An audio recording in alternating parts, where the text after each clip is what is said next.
Demolition Man, Sylvester Stallone, Wesley Snipes. Yep, we know that bit.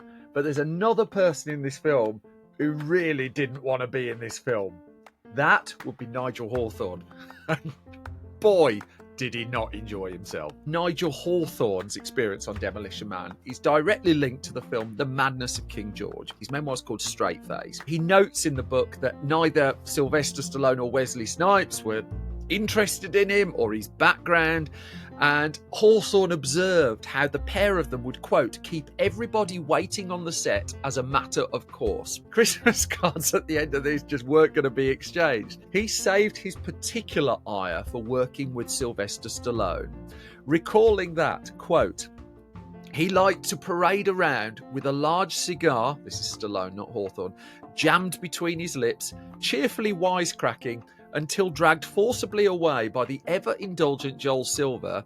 He struggled to act opposite Stallone as well. Now, Stallone, we should know, has 2 Oscar nominations for his acting. He isn't a slouch, but this was movie star Stallone. And Hawthorne struggled until he found a method. And he wrote in his book, I used to keep my eyes on his lips. When they stopped moving, I knew it was my turn to speak. He wasn't just unimpressed with Sylvester Stallone. He was unimpressed too with producer Joel Silver, and a man he described as someone who would, quote, contrive to have as many as 6 arguments running at the same time, mobile phone to his ear, forefinger angrily stabbing the air. Here's the sting in the tail. The whole reason that Nigel Hawthorne had this experience on Demolition Man was to land the King George role in The Madness of King George on the big screen. Hawthorne didn't need to do it, and he didn't need to do it for a couple of reasons. One was Alan Bennett, the original author of the play.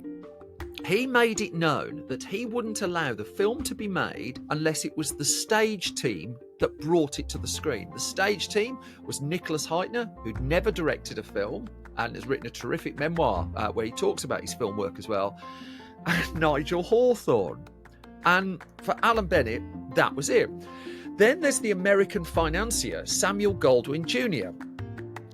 Samuel Goldwyn Jr. could have stamped his feet and insisted, and it's just like, no, we'll have Nigel Hawthorne.